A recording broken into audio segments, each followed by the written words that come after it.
तो प्रेम कहानी के भाग 1 में आपका स्वागत है। इस कहानी को शुरू करने से पहले हम लोग प्रेमचंद जी के बारे में थोड़ा जानकारी ले लें। प्रेमचंद जी को उपन्यास सम्राट और कलम का सिपाही कहा जाता है। कलम का सिपाही प्रेमचंद नाम से इनके पुत्र अमृत राय ने इनकी जीवनी लिखी है। प्रेमचंद घर में इस नाम से इनकी पत्नी आनंदी देवी ने शिवरानी देवी ने प्रेमचंद जी का संस्मरण रूप में एक जीवनी लिखी है। प्रेमचंद जी का वास्तविक नाम धनपत राय था। इनका जन्म वाराणसी के निकट लमही नाम के गांव में 31 जुलाई सन 1880 को हुआ था। इनके पिता का नाम मुंशी अजायब राय था। इनके चाचा इन्हें प्यार से नवाब राय के नाम से पुकारते थे। प्रेमचंद जी पहले उर्दू में लिखा करते थे।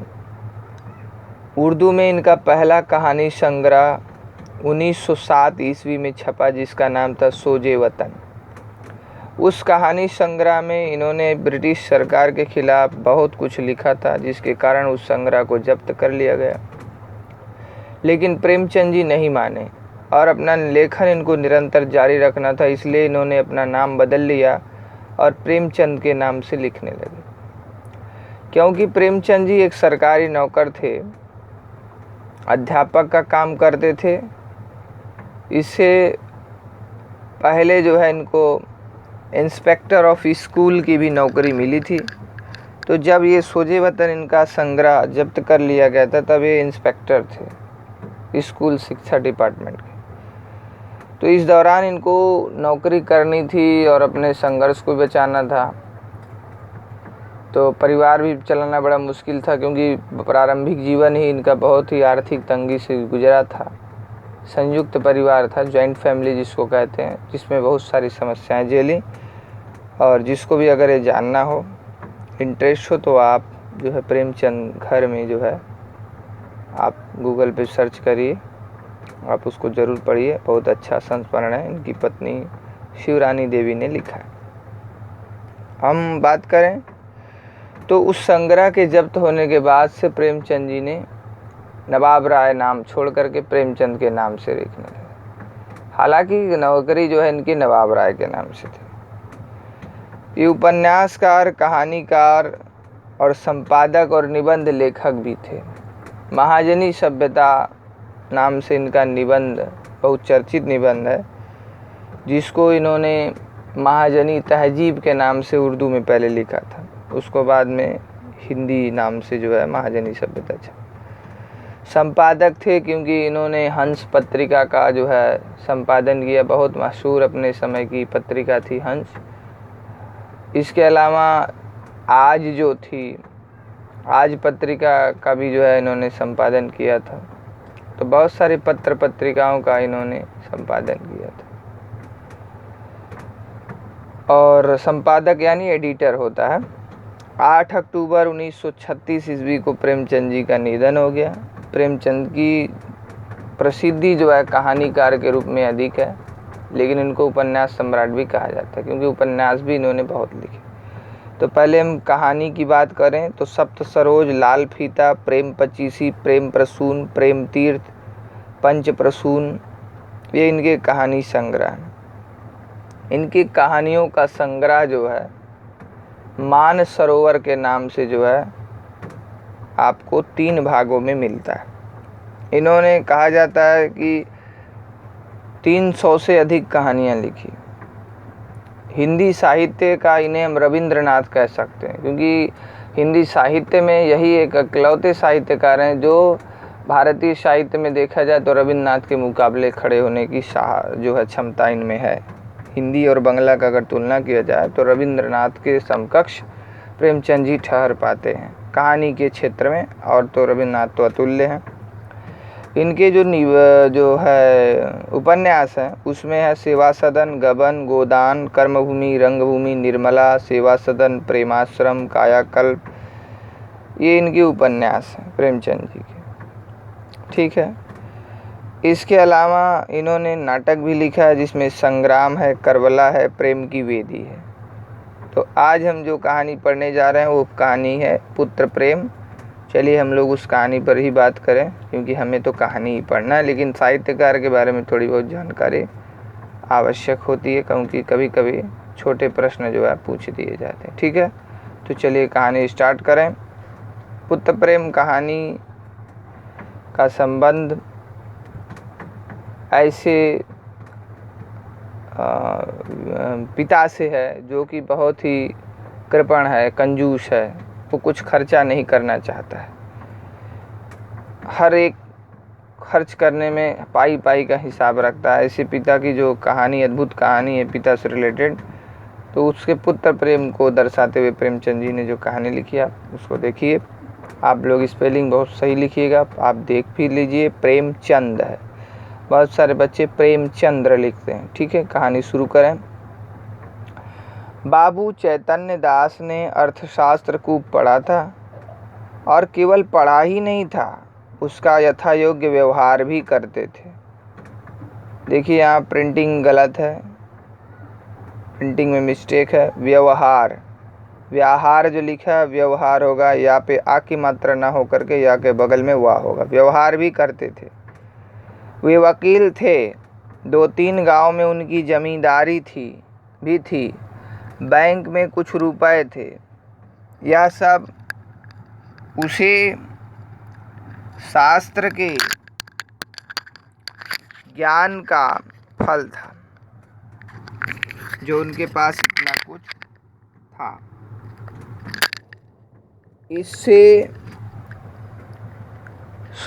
जब कोई खर्च सामने आता तब उनके मन में स्वभावतः प्रश्न होता था, इससे स्वयं मेरा उपकार होगा या किसी अन्य पुरुष का। यदि दो में से किसी का कुछ भी उपकार ना होता तो वे बड़ी निर्दयता से उस खर्च का गला दबा देते थे। व्यर्थ को वे विष के समान समझते थे। अर्थशास्त्र के सिद्धांत उनके जीवन स्तंभ हो गए थे।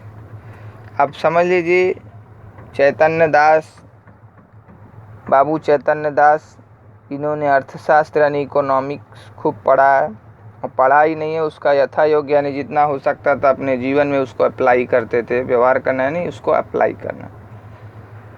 और उन्होंने वकील तो थे, वकालत तो करते थे, लेकिन और क्या था, 2-3 गांव में उनकी जमींदारी थी, बैंक में रुपया भी था।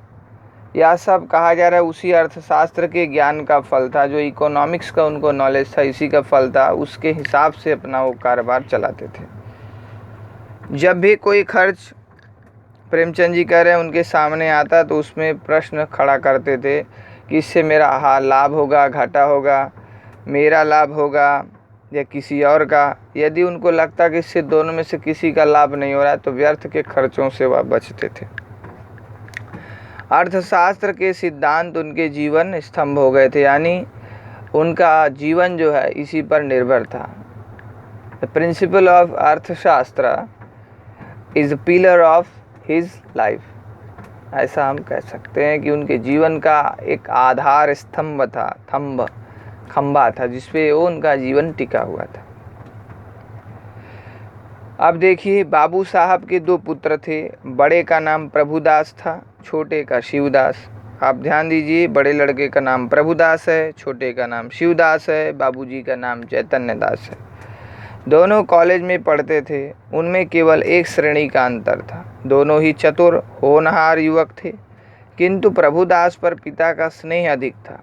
उसमें सदुत्साह की मात्रा अधिक थी, और पिता को उसकी जात से बड़ी बड़ी आशाएं थी। वे उसे विद्योन्नति के लिए इंग्लैंड भेजना चाहते थे। उसे बैरिस्टर बनाना उनके जीवन की सबसे बड़ी अभिलाषा थी। प्रभुदास बड़ा है, छोटा शिवदास है। दोनों कॉलेज में पढ़ते थे। अंतर क्या है? एक श्रेणी का अंतर था, बता रहे हैं प्रेमचंद जी कि उनमें केवल एक श्रेणी का अंतर था। दोनों ही चतुर होनहार युवक थे, लेकिन पिता जो है बहुत ज़्यादा प्रभुदास को मानते थे, बड़े लड़के को, और उसमें सदुत्साह की मात्रा अधिक थी। क्यूरोसिटी जिसको कहते हैं बहुत ज़्यादा थी, हर चीज़ कुछ नया करने की, कुछ पाने की। इसलिए पिता को उसकी जात से, जात का मतलब उस कैटेगरी के जो लोग होते हैं उसी लोगों से मिलता जुलता था, जो कुछ आगे करते हैं। इसलिए पिता को अपने बड़े लड़के से बड़ी बड़ी आशाएं थी कि बड़ा लड़का बहुत कुछ करेगा। वे उसे विद्योन्नति के लिए इंग्लैंड भेजना चाहते थे, यानी आगे बढ़े, पढ़े, इसके लिए इंग्लैंड भेजना चाहते थे। उसे बैरिस्टर बनाना उनके जीवन की सबसे बड़ी अभिलाषा थी।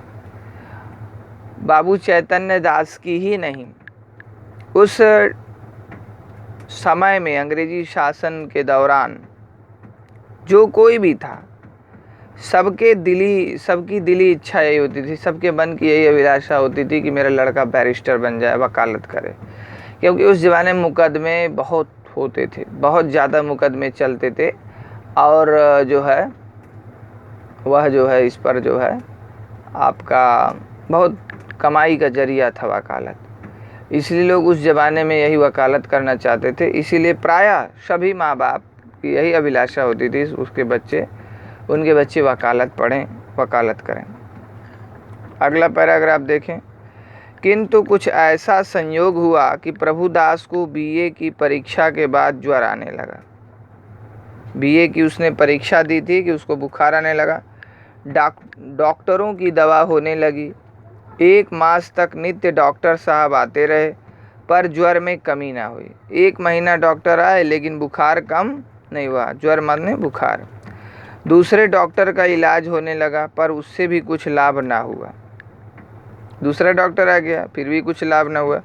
प्रभुदास दिनों दिन क्षीण होता चला जाता था। क्षीण का मतलब यहाँ पर पतला होना, दुर्बल होना जो है होने लगा। उठने बैठने की शक्ति ना थी। यहाँ तक कि परीक्षा में प्रथम श्रेणी में उत्तीर्ण होने का शुभ संवाद सुनकर भी उसके चेहरे पर हर्ष का कोई चिन्ह न दिखाई दिया। यानी खुश हो नहीं हुआ, जो प्रसन्नता होनी चाहिए, जो खुशी होनी चाहिए, वह उसको नहीं हुई। वह सदैव गहरी चिंता में डूबा रहता था। उसे अपना जीवन बोझ सा जान पड़ने लगा था। एक रोज चैतन्य दास ने डॉक्टर साहब से पूछा, यह क्या बात है कि 2 महीने हो गए और अभी तक दवा का कोई असर नहीं हुआ? डॉक्टर साहब ने संदेहजनक उत्तर दिया, मैं आपको संशय में नहीं डालना चाहता। मेरा अनुमान है कि यह ट्यूबरक्यूलोसिस है।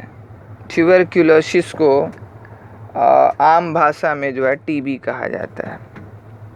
और उस समय की जो संस्कृतनिष्ठ हिंदी थी, प्रेमचंद जी ने उससे तपेदिक कहा है, और तपेदिक कहा भी जाता था।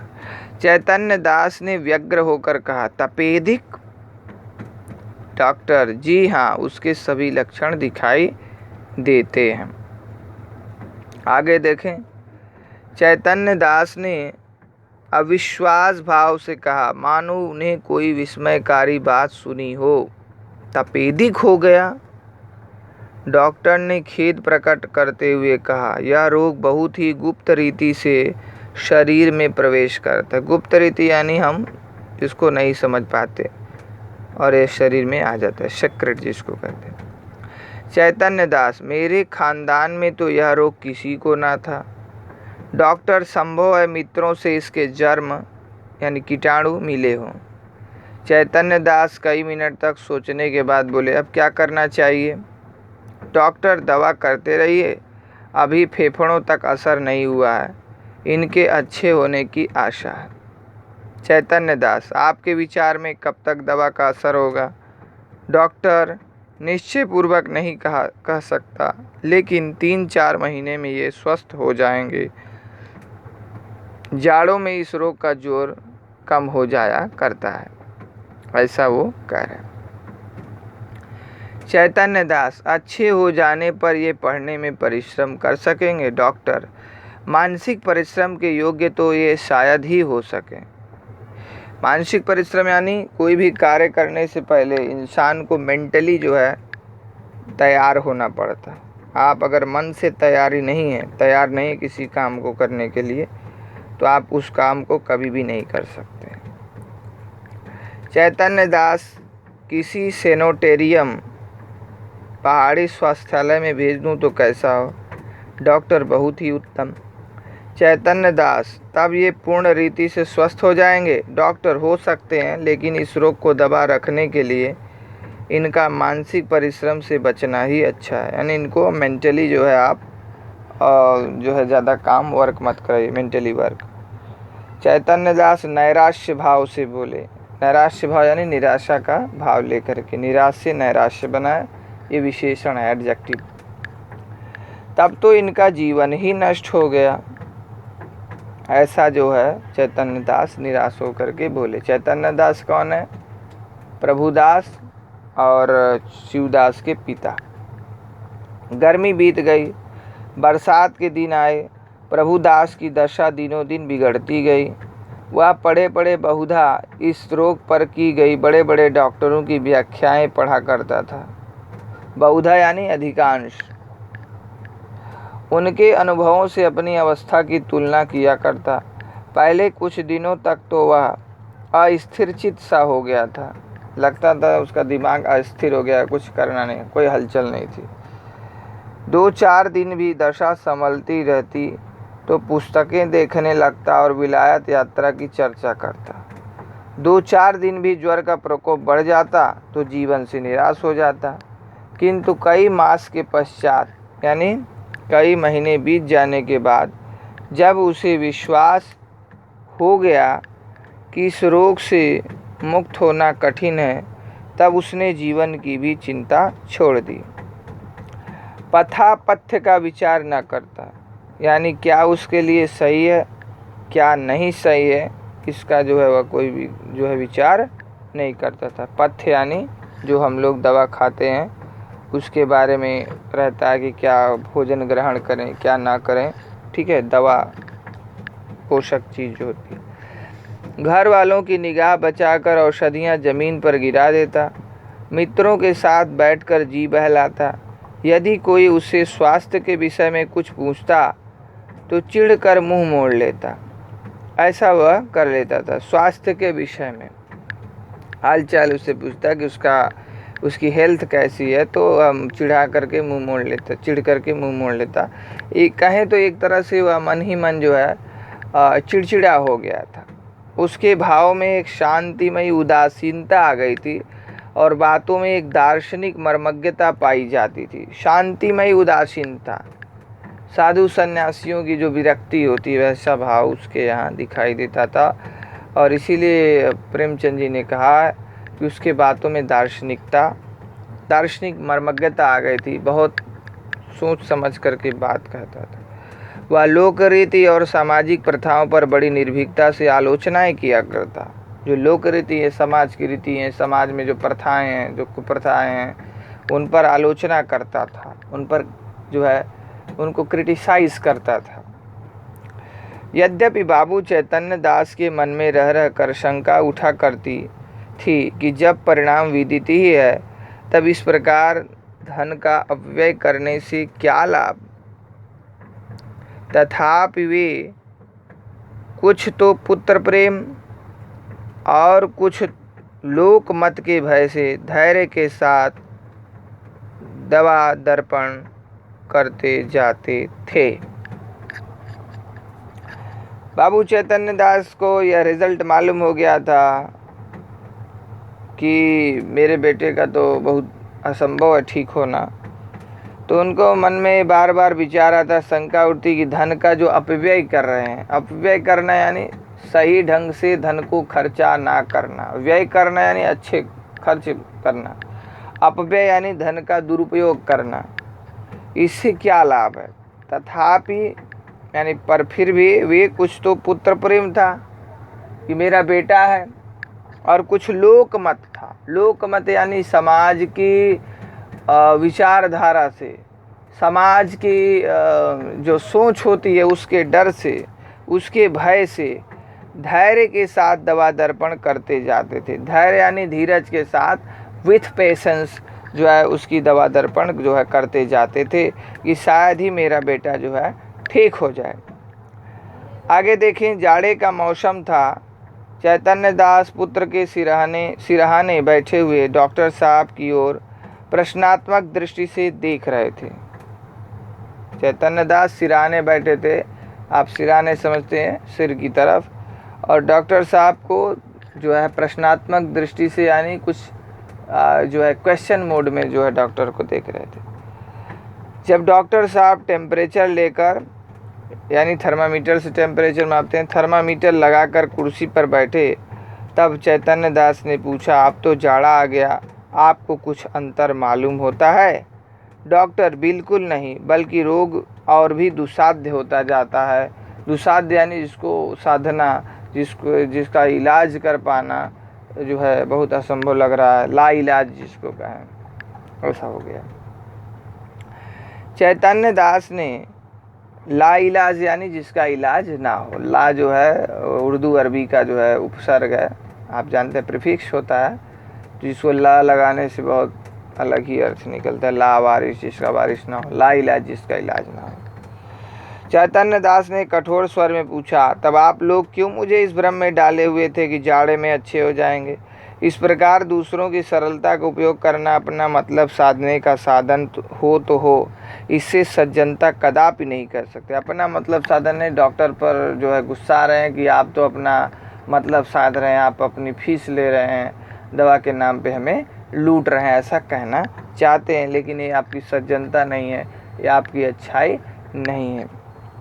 डॉक्टर ने नम्रता से कहा, यानी विथ हम्बल, ऐसी दशाओं में हम केवल अनुमान कर सकते हैं और अनुमान सदैव सत्य नहीं होते। अनुमान लगाना यानी गेस करना, आप जानते हैं। आपको जीरबारी अवश्य हुई, पर मैं आपको विश्वास दिलाता हूँ कि मेरी इच्छा आपको भ्रम में डालने की नहीं थी।